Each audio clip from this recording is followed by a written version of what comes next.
I think it's a really important topic, and I think, as we've talked about previously, actually, evidence-based policing, in my mind at least, is about testing hypotheses.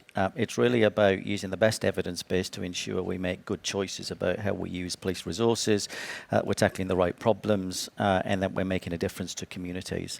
And that hypothesis testing, for me at least, is something that I first came across in the late 1990s.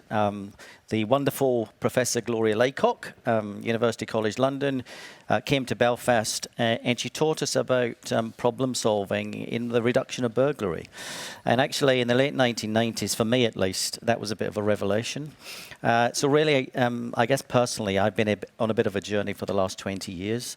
And if I look back at what's changed in policing over 20 years, it's night and day really in terms of our ability to think, use evidence, use data, use insights, and really test the effectiveness of what we're doing. So it's been a bit of a professional journey actually for me. Thank you, Mark, for those introductory comments. Bruce, great to have you here as well. If I could get some opening comments from you. Yeah, for me, it's been a journey over the last 5 years, the introduction of evidence-based policing to my career. When I first got introduced to EBP, I'd been in the police for about 15 or 16 years, and it was a real epiphany for me that I'd been in the organisation that long and I hadn't been exposed to using research and really good data for informing decision making.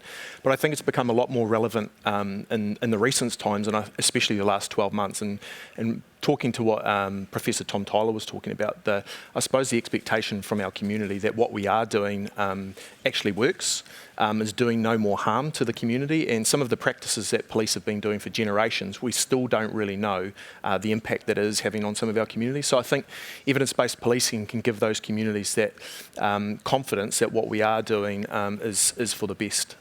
So that's probably my opening remarks. And if I can ask just one more question, Bruce, if that's okay, and then we'll hand over to Stef and our online panel, include them as well. You said it's become more relevant in the last 12 months. Why is that? Well, I think we've seen, obviously on the back of the George Floyd murder, there's a real expectation, I think, especially from our younger generation, that police are legitimate and that we police with their consent of the community. So I think evidence-based policing is one of those areas that can give that confidence to the community that what we are doing is founded on good research, good data, and if it's not working, we can tweak it or stop that practice. I might just ask one more, if that's okay, yeah. Mark, because you have also seen the relevance of that work, not just over the last 12 months as well, but certainly has become more relevant. Any other insights in that regard? Yeah, I mean, I think policing around the world actually is under more scrutiny than ever before. And it does seem to me that some of the insights, ideas, tools and techniques actually that evidence-based policing is able to provide, does provide leadership, executive decision makers with insights and choices that are actually rather useful in engaging with communities, and it's certainly something in New Zealand we've been doing a lot of recently, and I'm sure the Commissioner of the New Zealand Police will talk a little bit about the extent to which communities are interested in what the evidence tells us about what good policing looks like. Thank you. So joining Mark and Bruce in this session now is our facilitator, Stef. I think he is joining us now, as are the rest of our panel. I will reintroduce them now. They include Commissioner Andrew Costa, who has been with New Zealand Police for more than 23 years. During his career, Commissioner Costa has enjoyed a strong history of accomplishments, including serving in frontline and investigative roles in counties Manukau and Tamaki Makaurau in Auckland, and is a huge advocate of evidence-based policing. And under his leadership, the EBPC has gone from strength to strength. Also joining us is Stuart Bartels APM, is the Executive Director of the Australian Institute of Police Management. Stuart has spent 35 years in an operational police officer with the Western Australia Police, where he reached the rank of Commander. Stuart is involved in Australian and international initiatives that foster the development of police leaders. Also joining us is Deputy Commissioner Tracy Linford APM. She has 37 years of policing experience, having worked in both the Victorian Police and Queensland Police Services. As Deputy Commissioner, she is responsible for expert, specialist, investigative, technical and logistical support, advice and direction in all areas of crime, counter-terrorism and specialist operations. Also joining us is Professor Lorraine Mazerolle, Australian Research Council Laureate Fellow. She is a professor in the School of Social Science at the University of Queensland, and her research interests are in experimental criminology, policing drug law enforcement, regulatory crime control, and crime prevention. Lorraine has been an extremely influential member of the ANZSEBP since it was formed in 2013. And also joining us is Deputy Commissioner Neil Paterson APM, who has 33 years in service and is a strong supporter of evidence-based policing at Victoria Police. He is responsible for a range of portfolios, including capability, professional standards, people development, equality and inclusion service delivery transformation, media and corporate communications. I'll now hand you to our facilitator and the chair of this session, Stef Bradley. Tēnā koutou, nor Stephanie Bradley toko Inogoa, nor Melbourne, ahoe. Tēnā koutou kato. I would like to acknowledge the Wurundjeri people as the traditional custodians of the land where I come from today. I pay my respects to our elders, past and present, and extend that respect to other Aboriginal and Torres Strait Islander people here today. Welcome to what will be an insightful discussion on the topic of policing under scrutiny, leadership, legitimacy, and the role of evidence.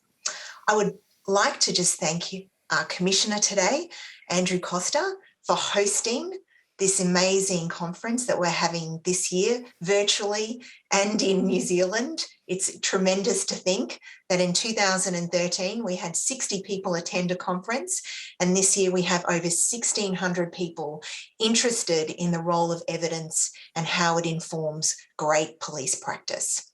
So it is exciting to be here today. I've asked the panel if I can call them by their first names, and they have gratefully allowed me to do that. Otherwise, I fear I would be tongue-tied. So thank you again to our panel and for that lovely introduction from our host today. We have some incredible backgrounds on the call today, and we'll bring different perspectives from those backgrounds. Mainly, though, what I'd like to start with is indeed setting the scene. What are we going to be talking about in this discussion? And with the panel's members' permission, I would like to sort of set that scene so that we're clear on the focus of this panel session. So we know that COVID-19 has indeed created a range of unforeseen and unprecedented challenges for police departments globally. We know that in Australia and New Zealand, our governments have taken a number of different measures to keep our community safe. Those measures are different, state by state, or indeed country by country.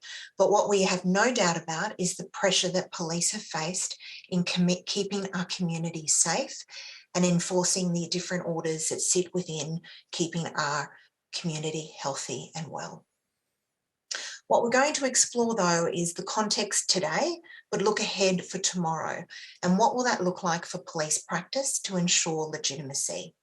We're going to cover the context as it sits within New Zealand and indeed Victoria and the great state of Queensland, where they're going to reflect on what that means for leaders and the opportunity for evidence, and discuss that in the context again of the future and actions going forward. So maybe to start with, I think it's important that we all have a clear definition of legitimacy. So one of the things that sit around the role of legitimacy is the way that police engage with the community, the dialogue that they have with the community to indeed create trust. And at the back of this conversation today, we'll reference a number of really important papers for all police practitioners to have a look at, where we hear from academics like Lorraine Mazerolle, who's with us today, to look at the effectiveness of legitimacy in indeed enabling trust within the community and the role that procedural justice plays. So maybe to start with, Andrew, firstly, thank you again for hosting this. But if I could ask you to maybe reflect on the context for New Zealand Police right at the moment, where would you reflect that you've had opportunities to really enhance legitimacy, but where have you also got some lessons learned that you would change the game going forward? Kia ora koutou. Thank you. It's a great honour to be part of this conversation. We've learned a huge amount, I think, through the period since COVID first came on the scene.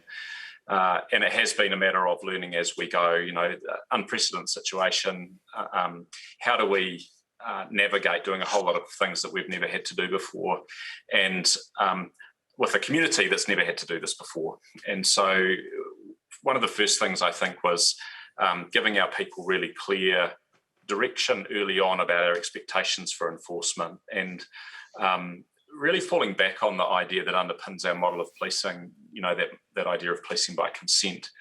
And recognising that if people weren't complying with these new controls, there was a pretty good chance that it was because they didn't understand properly.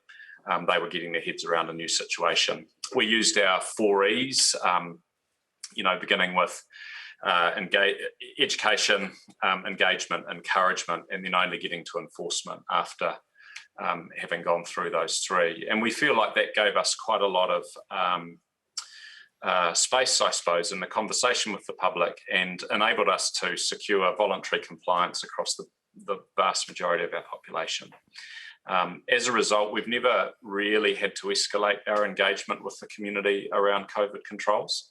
And I think we feel like we're in a pretty good space in terms of it. It hasn't all been plain sailing though, and I think what we've seen in this time is a polarisation within some sections of our community, with unhelpful political narratives playing into that. And so it hasn't always been you know, clear how to navigate, but we've stuck to those principles that we think are really important, and for the most part that stood us in good stead. And maybe if we turn to Australia, and I might go to Tracy to reflect on, from your perspectives within Queensland, some of the wins that you've had, indeed, in enabling legitimacy and trust, but also where you've come up against some challenges. Yeah, thanks, Stef, and good morning, everybody. Yeah, we've seen both. We've learnt a lot of lessons throughout this 18-month period, but we've seen some things that have worked really well for us, and we've seen some things that have gone not as smoothly as we would have liked. So a little bit similar to New Zealand. I didn't know that New Zealand had their catchphrase, but we certainly very early on developed a catchphrase for Queensland, in that it was compassion, communication, then compliance. It had to be in that order: compassion, communication, then compliance. So we have, right from the very start, we've got our executive leadership team together. We talked it all through. We talked about the reasons why we needed to do that. Then we went on a very big education campaign for our workforce, that what we wanted to do, because we knew that the community were confused about what was going on. Our own police were confused about what was going on. So we knew that we had to get the message out to our whole workforce that we were all on the same page, that it was all about compassion first, communicating to explain to the community why we were doing the things that we were doing, and then compliance with those that still resisted. And we've seen that has really played out well for us. So for instance, our police who are out patrolling the streets, our police that do the compliance checks, our police on the airports, our police on the border points, everybody carries face masks. So the very first thing we do when we come across people who aren't wearing face masks, which is mandatory here in Queensland presently and has been for a lot of the COVID period, is we hand out face masks, and then we have the conversation with that person about why we need them to do that.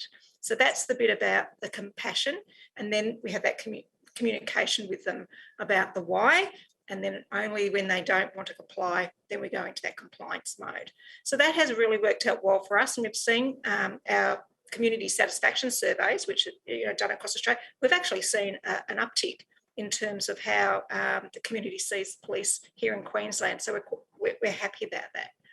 But as I said before, it hasn't come without challenges as well. So the things that really do make it quite difficult for us is, one, our workforce is quite exhausted. There's no question about that. All of us have been going for a very long time on this now. We have well over 1,000 police tied up every day doing some form of COVID duty. So they're tired.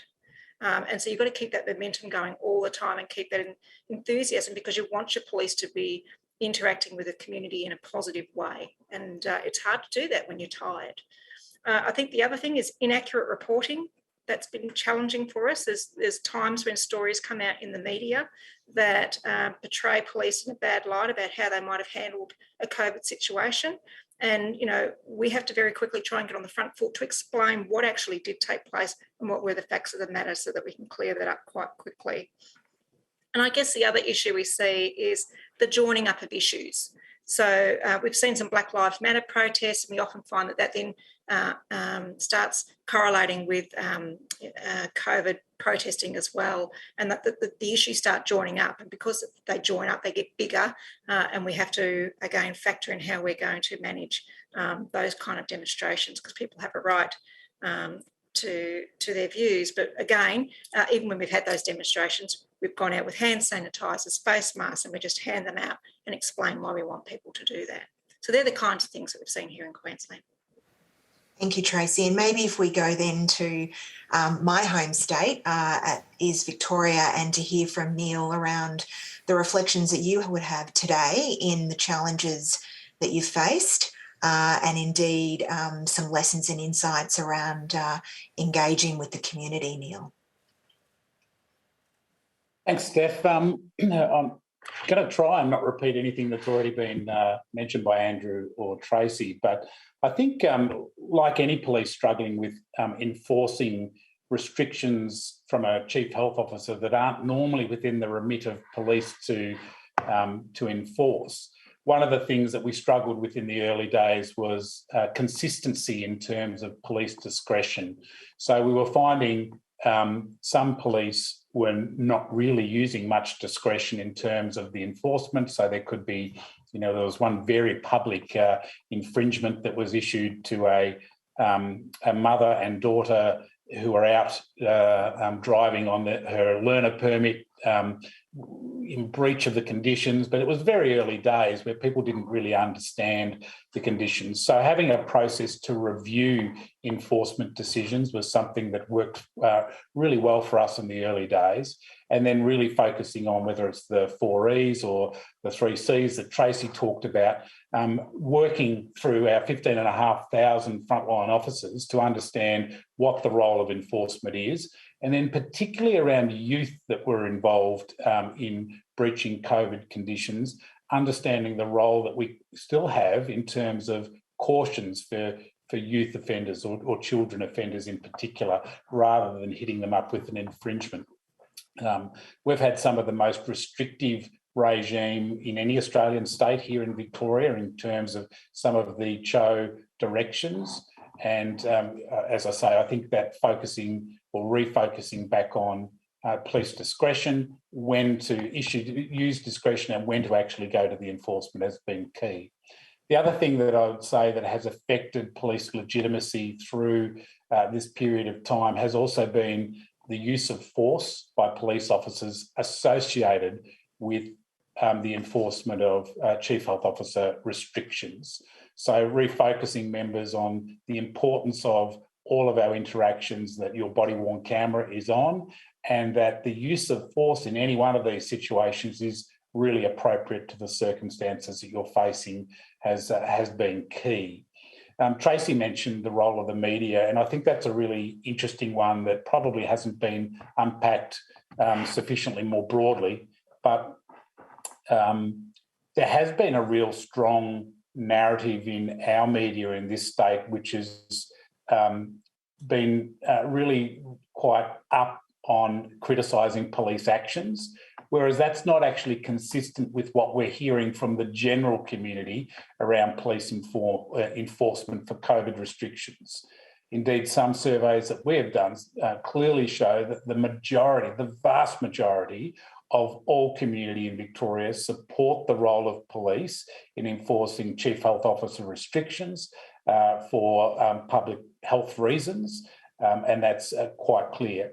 We know that when we've looked at our infringement data, there's several thousand people that have received 2 or more infringements. So there is an element of people that we have enforced against that are, super users of infringements. We've had some that have received dozens and dozens of infringements from police over this period of time as well. But the vast majority of people haven't, and indeed do comply, despite, we're now in lockdown. I think we're in lockdown 6, and there is a general fatigue amongst community and indeed police that we're experiencing here in Victoria. Absolutely.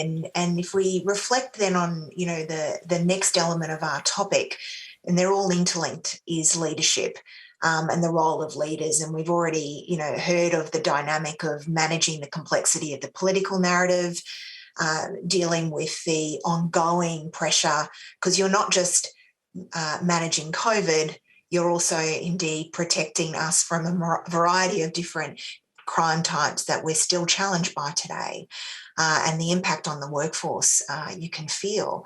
And then as leaders navigating this challenge within this complexity and ensuring that legitimacy stays there is indeed, unbelievable that we're in this space that we are now. And I'm wondering with Stewie, in terms of your role as Executive Director on the AIPM, sort of the insights that you could share with our attendees, our registrants, around what is the opportunity for leaders going forward? What does the evidence tell us?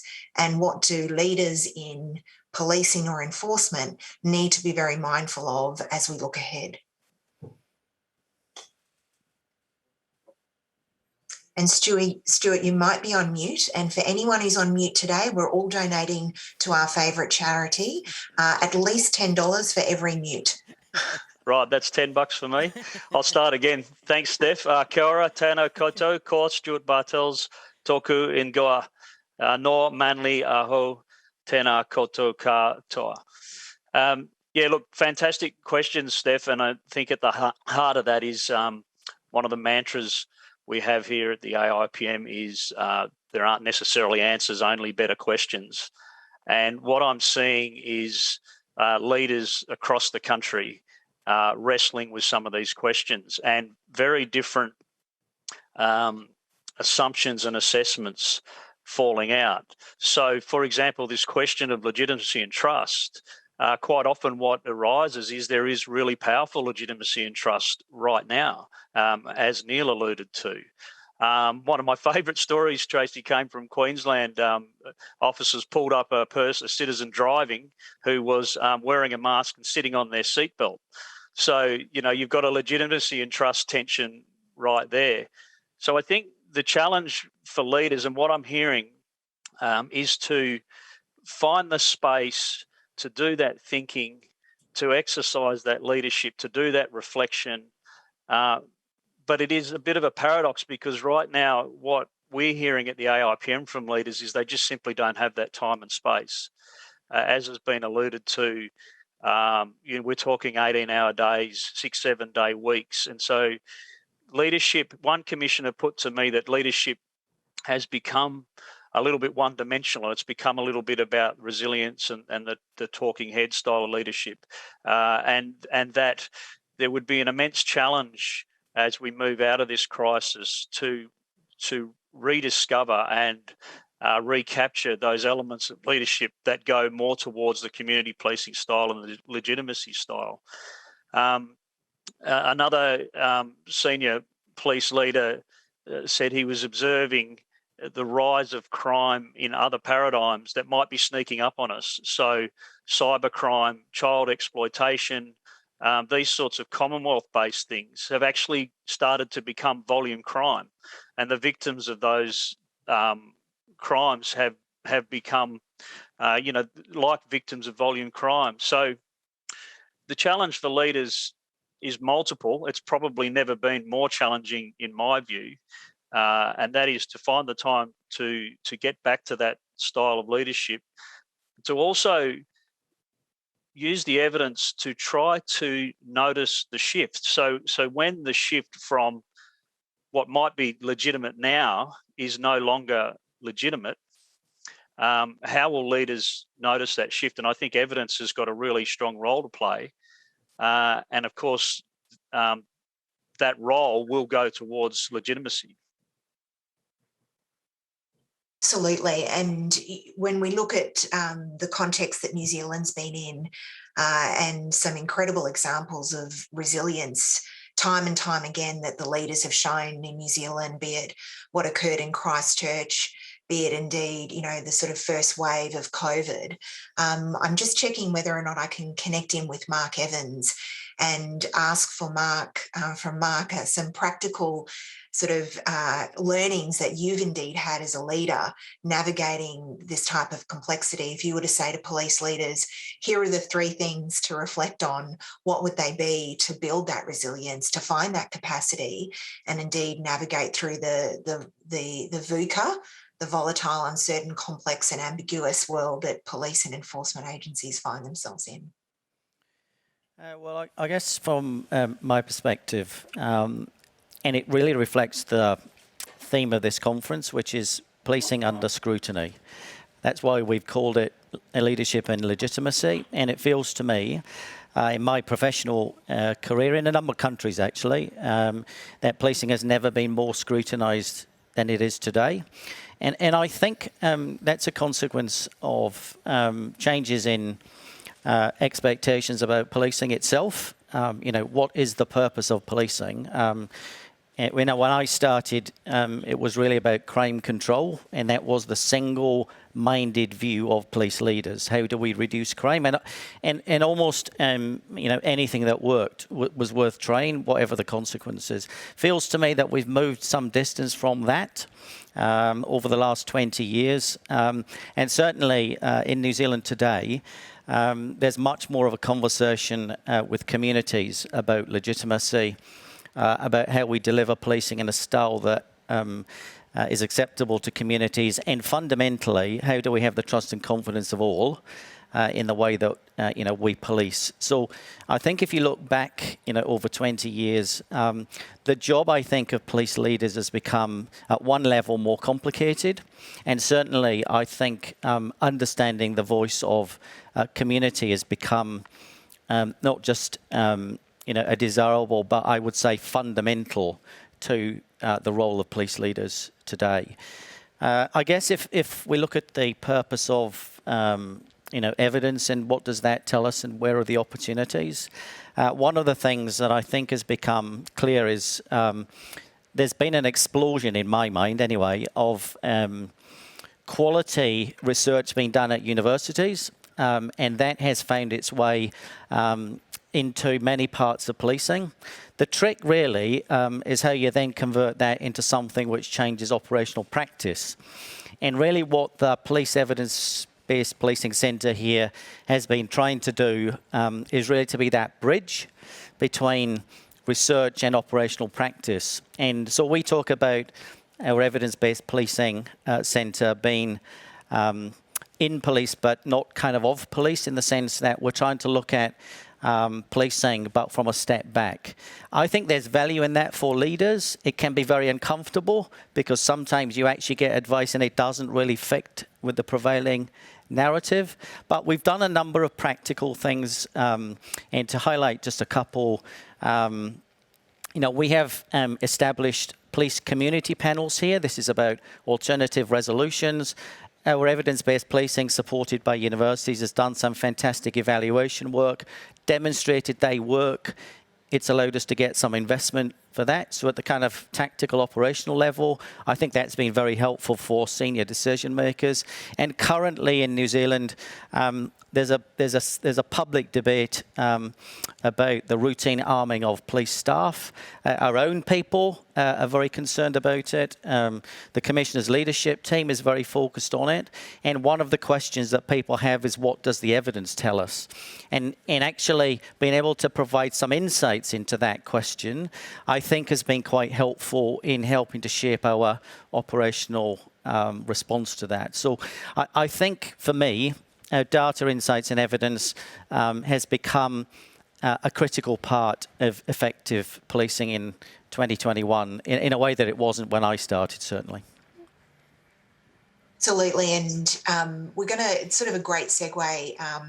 If you don't follow anyone on this panel, I suggest you do. And in fact, the person I probably follow the most is Lorraine, and be it via Twitter or indeed I'm a reader of all of her works, because I think if there is anyone that has worked in this space for many years to look at the role of legitimacy and procedural justice being the centre of the mission of policing, it is indeed Lorraine, as a close friend of many police forces. Lorraine, given your work in this space and knowing that we might have people who are coming along for the first time to hear about evidence-based policing, what would be your kind of insights that would be important for them to take back and operationalise? What would be some of the foundational principles you would think about in building legitimacy within the community? Great, thanks, Stef, and Tēnā koutou katoa, and I hope I've said that without too much butchering. Look, really, I think that there's so much evidence out there now that can really guide police leaders in building legitimacy with the citizens that they police. And there's a lot of evidence now in terms of training and what the police can do to build really good relationships between the police and the citizens that they serve. So just three things. I do want to acknowledge my colleague, my long-term colleague, Dr. Sarah Bennett, who I know is online now. We've done a huge amount of work looking at the different elements of procedural justice and how they can be operationalised for police. So it's all very well and good to talk academically about these elements, but a lot of the work that Sarah and I have done in partnership with police here in Queensland and elsewhere in the world is really looking at those key components of procedural justice policing. And really the key element that we think is critical is that ability to convey trustworthy motives. And if you start with that as the basis, so, you know, we were so impressed with what the Queensland Police did in terms of the starting from the basis of compassion. And Tracy Linford talked about compassion, then communication and compliance. So that conveying of compassion really aligns very well with conveying those trustworthy motives. So that's really the first part there. The next thing is really being effective. So we've talked a lot about, you know, the police are very busy. But it's really important that what the police do is actually effective. So there's no point in the police engaging in lots of busy activity if they're not actually making a difference. So sure, the police can be busy, but if it's not about doing effective things and in the community, then we're not going to see any impact of that, and that's going to really impact on what the community actually see the police as being doing in their community to deal with critical problems. So we know a lot about those interventions that are effective and those that aren't. So it's important to infuse that into day-to-day police operations. And really the third thing that's been something that I've worked on for many, many years is the issue of partnerships. The police can't do this alone. We know that. And how the police forge these partnerships to be more effective is really critical. And it's very complicated for the police to work in large multi-agency teams. Oftentimes it reduces to the lowest common denominator. So being able to build and sustain partnerships that might only be dyad partnerships or maybe 2 or 3 agencies at a time is really a way to build some sustainability to sustain the gains that the police can make in terms of inroads into community problems, so that once the police take a step back, then all the gains aren't just don't just wither on the vine. Fantastic. And I was just listening to Jerry Radcliffe's podcast last weekend, and happened to be hearing you talk about dyad partnerships, and most recently was discussing that with some of my colleagues in Victoria Police and the success of those. So if you don't, team, listen to the Jerry Radcliffe podcast while you're in lockdown, life is reasonably boring. So I suggest it and plug it. And indeed, we have got questions from all of the team that are joining us today. So from wherever you're joining us, we hope you're safe and thank you for your time today. And I'm going to go to some of those questions because actually one of them is quite relevant to one of our team who's there in New Zealand, Bruce O'Brien. So Bruce, I hope you don't mind, but I'm going to throw the first question actually to you that comes from the floor, and just bear with me because I'm navigating multiple platforms, and believe it or not, I'm not great at multitasking. So there's a question here from one of the team around New Zealand Police and asking what is the biggest impact you've seen in implementing evidence-based policing in New Zealand, and how have you seen that impact on an operational sense in terms of making a difference and having an impact? Thanks, Stef. One of the things that probably jumps out at me, very early on, we held workshops with our frontline staff, because I think if you're going to see the greatest impact of evidence-based policing, you've got to make it relevant to our frontline people, because they're the people that are going to have to be using these different practices and initiatives. So one of the things that we did really early on was have a workshop and asked our frontline staff, what are some of the gaps, or what are some of the areas that I'd like to see some improvements? And one of the things that come back to us pretty early on was staff were coming across substances in the field, illegal narcotics in the field, and they wanted to know what those were in real time. So we took that on board, and at the time there were some devices available on the market, but they were usually domiciled at either the airport or another police station. So we looked at what was available in a mobile sense, and there wasn't a lot. So we partnered with our establishment partner, ESR, and fundamentally designed and developed a mobile drug scanning device, which gives an indication around methamphetamine, cocaine, and MDMA. And we've just finished the evaluation of running a field trial in 5 districts across New Zealand, and really brought our frontline people on right from the start, from the design phase, the testing phase, and then the tracking phase, which we've just completed. So I think that's, for me, has been the biggest benefit of around attaching an outcome for our community, obviously about reducing harm, but bringing the front line on really, really early on for that co-design, and also being really transparent with the community. So we had really good engagement with our community so that they knew what was occurring, and so far we've seen some great benefits of that as one example. Fantastic. And it's great to see you there, Bruce. We wish we could come and visit you over in the great country of New Zealand, hopefully soon. Not soon. One day. Not too far away. Not too far away. Not too far away. And there's a question that's come up from one of the team who's listening. And I'm going to actually ask this question to 2 of the panel because it's quite an important one. It reflects the conversation that we've heard already from Tracy and Stu about leadership capacity. And Andrew, if I could ask you, what are the 2 things that you're seeing within New Zealand Police that you're able to do to really help leaders navigate this challenging time and investing in going forward? We're having quite a lot of discussion internally about the issues we're facing, and it sort of stood out to me early on in the COVID situation how we needed to devolve decision making to people in their places to enable the right things to occur. There was no way we would have capacity to process it all at the centre and direct it from the centre. So we took quite an enabling approach. We really articulated our intent, set some expectations around the visibility we would have of certain things in terms of how we were deploying, and then asked our leaders to make that happen. That's quite enabling because they have some autonomy and they don't have to ask permission. B, it just frees us up in terms of being able to focus on what's important.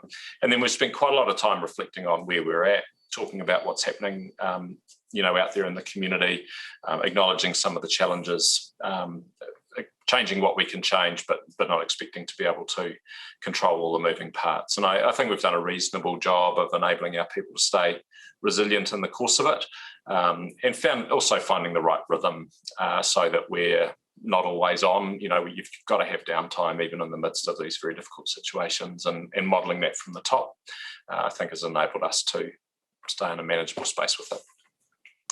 Absolutely, and maybe to go to Neil in terms of Victoria, because I think our fellow states would agree that yes, Victoria has probably taken this the longest, and we've seen the impact on many of our police officers, so much so that when they're patrolling the borders, you know, they're in share houses, they're on the floor. Neil, what would you say as a leader you're finding yourself doing more of to build your own resilience? Well, that's an interesting question about my own resilience. I've certainly spoken about it a lot. So, like many jurisdictions at the moment, many people are homeschooling children and things like that. And I've got 2 younger children and find myself both working and trying to work from the office, but on at least one day a week trying to homeschool them as well. So I think it's about making sure that I've got my own networks really strong, that I don't set expectations for myself that are unrealistic, but that I'm getting some time for some exercise, that I'm eating well, and that I'm checking in with the people that really matter to me, which is the families and friends I've got. You're very right. We've got many police along the border. They have been in really, certainly in the early stages of this, we're in really substandard accommodation. We had to set up tent cities at one stage, right in the early phases of that, and making sure as best as possible that some of our senior leaders in the organisation, including the Chief Commissioner or deputies, actually got out and were up on the border speaking and listening to our troops was really important. Now, obviously, that's can be a double-edged sword because, you know, when we've got travel restrictions in place and we're not meant to be out and about too much, you've just got to be careful about the optics of that as well. But leadership is really important, and that the frontline troops are actually seeing their leaders and knowing that they're hearing them and how they're acquitting their duties is particularly important. And a great reflection in terms of what we all have to do personally to build resilience, to role model, and then indeed to use some of the elements of legitimacy with our own workforce, and the opportunity that that provides in terms of the evidence base. There's a great question here. I'm going to direct it to Lorraine. And there's a great question around, you know, elements that can be tested as it sits within procedural justice. So the questions come, can police officers test different approaches to procedural justice, given not only the ongoing response, but future responses that we need to navigate in this, going forward? A great question. Look, I think that, yes, of course. I mean, I think that this is where we actually build a really comprehensive understanding about how we can implement procedural justice policing in different contexts. So, you know, it's so different to, you know, the very first trial that Sarah and I did with the Queensland Police on QSET, which was at the point of random breath testing, which was a very short encounter, to really, really complex encounters in domestic violence and highly volatile situations. And so I think that the opportunities for testing the different dynamics in really different types of encounters provides a huge opportunity to really build knowledge. And I think we're really only just at the beginning stages of that. I think we've looked at it in the context of how do you engage with young people. And that dialogue is quite different to how you engage with people that are dealing drugs out of hotel rooms, for example, and how you engage with people at the point of house breaks. And so I do think that it's, there's some common elements, obviously, that really can form part of the foundation, but it's actually then putting it and exploring what works and what are some of the nuances that work in different contexts. And it's amazing because even just being out on a 1 hour outing a day, walking around with the children and having a mask on, and a police officer walking by and just saying, "Hey, thanks for wearing a mask. We really appreciate it." And, you know, they were stopping by to grab a coffee. It just had a huge impact, but not just on me, but on my children, in terms of just that again, seeing police as there to protect at a time when we need them most. So a real call out to our Victorian police members who were in the neighbourhood the other day. Tracy, I just wondered, there's a question that's coming around an innovation, and we heard it from New Zealand Police around some of the innovations that are coming out that are evidence-based, or indeed that we're looking at and evaluating to know if they work. In the context of legitimacy and leadership, and Mark mentioned scrutiny, what do you think might be an innovation you could share from Queensland Police with others that really surprised you during this time? Oh, well, there's probably quite a few. Lorraine touched on, I mean, we're blessed to have, a lot of great academics in Queensland that Queensland Police for many years has embraced the opportunity to work with. So we've got a few things that have been going on, and I'll touch on a couple in a moment. And I heard Sarah Bennett's name, so she's online. I hope she doesn't mind me talking about one that we're doing with her. But I might just phrase this in terms of trust with the community. What I see is sometimes we have trust in some things but not others. So, we might have really good trust about the way we deal with property crime, for instance, but then if I look at how we have trust with the community in domestic and family violence and sexual assault, it's not so good. Okay, so we've got a real focus on that at the moment. And some of that's because of the reporting that comes out. Some of it is because we really probably have a long way to go in terms of how we treat victims with respect and that compassion in terms of dealing with what is a very traumatic event with them. So probably the best example I've got is, and Dr. Sarah Bennett's been heavily involved in this, is we've been running a sexual assault program called iSecure. It's investigating sexual assault and corroborating and understanding evidence. That's the name of the program. And what we can clearly see for that, so it's a very intensive 3-week program which has the academics involved, our specialists in sexual assault investigations, and then NGOs who deal with the victims of that type of crime come together and help train our police. And it's really about getting our police to start by believing the victim when they first come in, really putting yourself in the victim's shoes and having that compassion to understand the trauma, be really trauma informed and look after our victims throughout the entire process that victim now has to go through in terms of reporting that crime and moving through the judicial system, because it's very, very difficult for them. And what the work that Sarah's done with us has clearly shown that those police members that do that iSecure program, what we see at the end of it is we see higher reporting of sexual assaults, we see more conviction rates, and we see a significant drop in withdrawals or, no offence detected type offending with sexual assaults.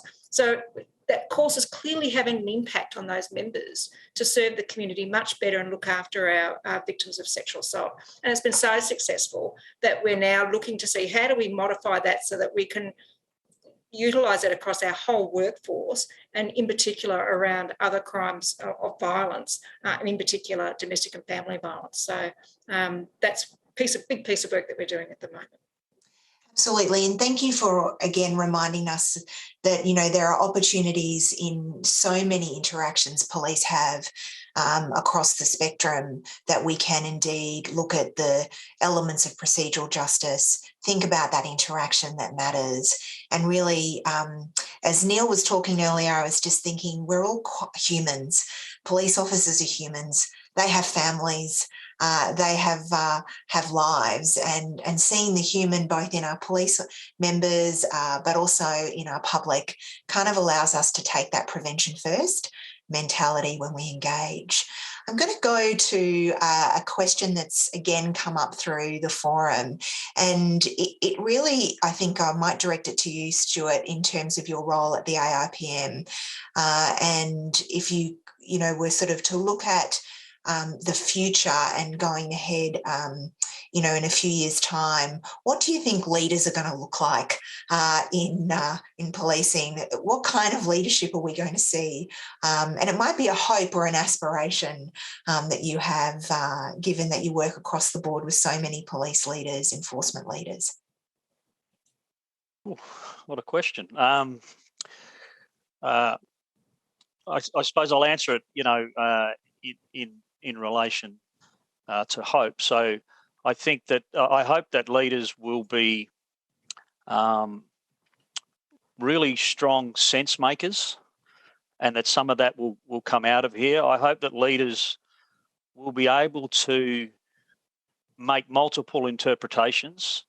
So, you know, if one makes one interpretation, it's usually pretty benign, but if you get to your third or fourth interpretation, it's usually pretty challenging, and you're really starting to examine the evidence and look at some of the conflict. I think so. It's less of a hope and more of a. I think leaders will be more global. I think that if you look at this conference, for example, the way we will and already have learnt to connect, the way crime and police leadership is emerging. I heard Black Lives Matter mentioned earlier. You know, you sneeze somewhere, catch a cold somewhere else. We're doing a lot of work at the AIPM in the global space with global communities such as the Global Innovation Exchange and the likes, because we see that as the future. If I go right into our backyard, my great hope is that global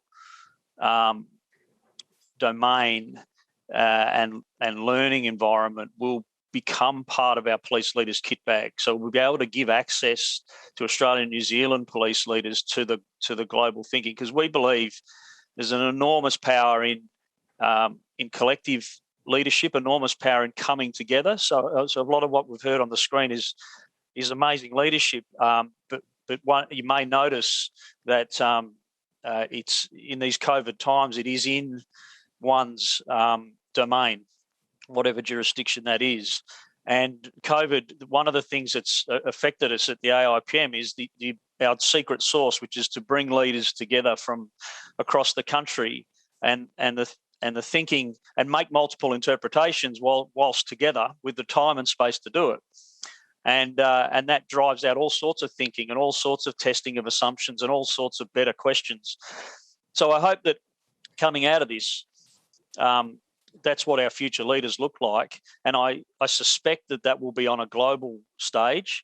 And I suspect that the opposite to what we maybe thought when we started, which is that the online environment will emerge and take over. I suspect there'll be a yearning for coming together in person to do some of that work in a more reflective and less time-bound space, but supported really strongly by the online environment, which will give us exposure to the global world and so on. Great answer. And we all know the secret sauce is the AIPM's chef, who is an amazing cook. And I was telling some people the other day that that's the secret, is really having a good chef wherever you go, because there's nothing better for the soul than good food, and indeed at times some good wine. And speaking of New Zealand, I would like to maybe go to you, Mark, because there's one thing just in my mind here, and it's around scrutiny. And I think, I spent a lot of time with members of the Australian Institute of Police Management, or indeed the Society of Evidence-Based Policing.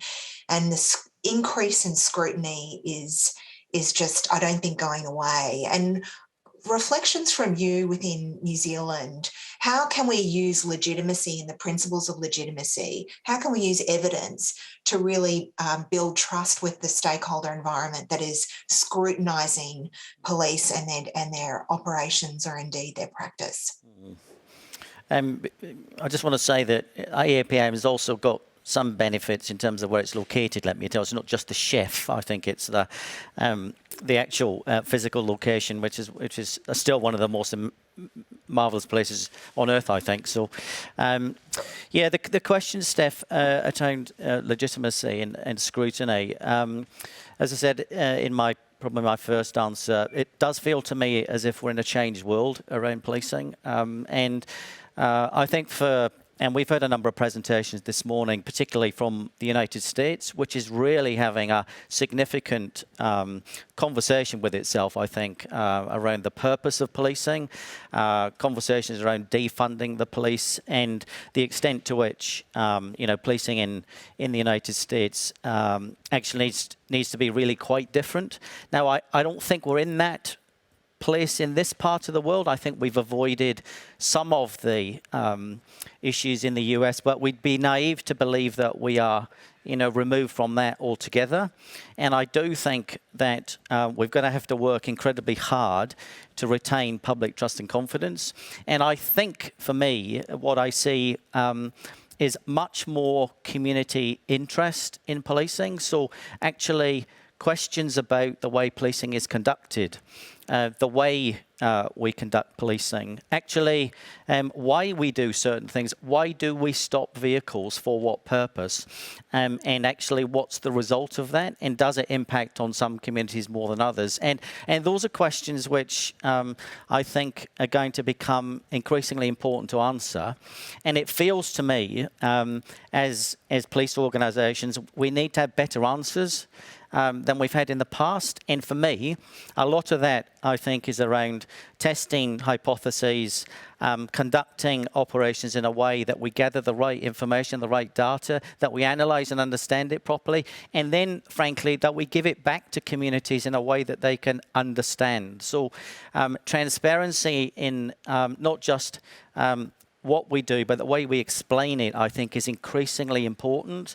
And in my experience anyway, as a police organisation, we have become significantly more transparent than we were.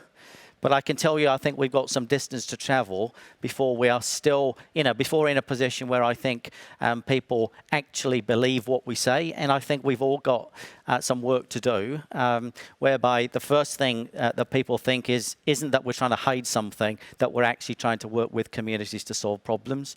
So we're on a journey, I think, and I think events like this are immensely helpful in sharing ideas about where policing is at in different parts of the world. Absolutely. And there's a great example in the Netherlands of where the Dutch police have engaged media and they've engaged the community to drive not just transparency, but better translation. So in Stewie's hope for our leaders, it's not just the sense makers that we need. I think we're going to need translators as well, because the complexity of this environment is difficult to navigate. And as leaders, simple stories are no longer enough when we engage in this complexity. I know that we're going to be out of time shortly, and I would like to summarise some of the themes that we've heard today, but I'd also like to offer some reflections, if I could, to Andrew, in your role as Commissioner, looking forward, what would be sort of, and knowing that we've got a lot of people who might be engaging for the first time in evidence-based policing, what would your call to action be for our participants to go away and do differently than maybe what they've done before? Thank you. Look, I think we've put a really clear stake in the ground about our mission, and that's to prevent crime and harm through exceptional policing. And we haven't, as Mark's alluded to, always been about preventing crime and harm. Now, you can say something like that and then keep doing what you've always done, and that's probably, frankly, the easy path relative to the public conversation. Or you can say you're going to do that, look for the evidence about what it is that will achieve that prevention of crime and harm, and then lead a public conversation about it in order to get people to shift their views. That, for me, is where the opportunity sits for policing. It's being prepared to front those conversations about what we're doing and why. It's not always easy, and we've been having some real challenge here on some topics that are quite politically charged. But I do feel that it's the right thing to do, and we'll be better for it if we can push past some of the simplistic responses that you get from media and public commentary on difficult issues, and actually present an evidence base that supports a different way of operating. And so we need evidence that assists us to do that. Absolutely. And the idea of really informing ourselves on what the evidence out there is saying is critical, and then to test that and retest that and to bring some challenge in. It's been remiss of me also to reflect on a comment that Neil made around how we have to look at our community differently, and the importance of thinking about how we engage with the youth, our youth. How do we engage with groups that see themselves as minority, and different practices that we need to look in terms of those groups? I wonder just if we have one more moment, Neil, if you could share with us where you're most proud of Victoria Police, where you've engaged with one of the communities that is a minority community within Victoria. Thanks for putting me on the spot, Stef. That's great. Listen, I think one of the problems that we have seen during COVID is certain elements of our core communities, particularly the Sudanese or South Sudanese communities, using Airbnb premises for big parties, generally focused on the city locations. And early in the days, we were certainly turning up to infringe all of the young people that were attending there. So we've stepped back, we've looked at engaging both with the platform Airbnb and the providers that jump on that platform, and indeed with African Australian communities, to start to look at ways we could get ahead of that rather than just using the enforcement, so taking away the opportunity through that. And I think that some of the local policing initiatives I've seen through our Northwest Metro region, etc., has really worked well in that regard for a specific minority community who were seeing very engaged in our enforcement activities. Fantastic. And again, it's the importance of knowing the communities that we're serving and we're living in, and knowing that indeed it's not a one size fits all, that we have multiple groups that we look at engaging with differently, and indeed the evidence helps us inform those engagement methods. And we've had great examples of that here in Victoria. Thank you for sharing that on the spot, Neil. So maybe if I summarise what I think has been a really, I want to use the word insightful, but indeed a conversation where I do feel that the journey ahead is a good journey, because we're hearing from police leaders in ways that maybe we've never heard before. Or indeed is reinforcing beliefs indeed that we have ourselves. And if I reflect on the conversation, maybe I'll give some takeaways.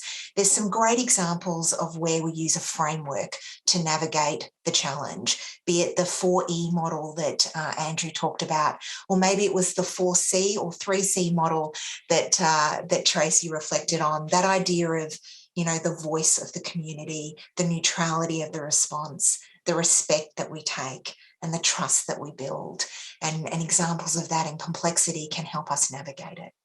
We've also heard about the narrative and the importance of translating the narrative to our stakeholders, be it the community, to government, or indeed to our police officers, where we're trying to make it a difference for them to operationalise something that would make their lives better, their lives easier, and help them do their job, which is to prevent and to reduce harm.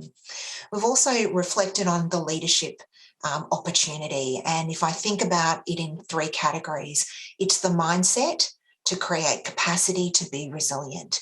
It is the mindset to see the human and to indeed challenge our own perceptions. It's the capability and skills that we need to build collective leadership. And it is indeed creating capacity in those moments where we can step back and challenge assumptions, but to go in differently and to try something new. We also heard about the importance of evidence to bridge the gap, be it with the researchers, academics, or indeed the public, and how evidence can inform better practice. And last but not least, we heard the great ideas or innovations that are across the board in both New Zealand and Australia that are making a difference, and the need and the want that we all have to come together to learn, to be better, and to serve the communities that we are responsible to serve. So I'd like to thank all of the panel, and hopefully there's a summation there that you can take forward. If you're to read any article of interest, I would recommend Dan Jones, The Potential Impacts of Pandemic Policing on Police Legitimacy, Planning Past the COVID-19 Crisis. It's an excellent article. It's on the AIPM website. And if you want to follow someone else, follow Dan Jones. So back to our MC, and have a great rest of the conference. Thank you.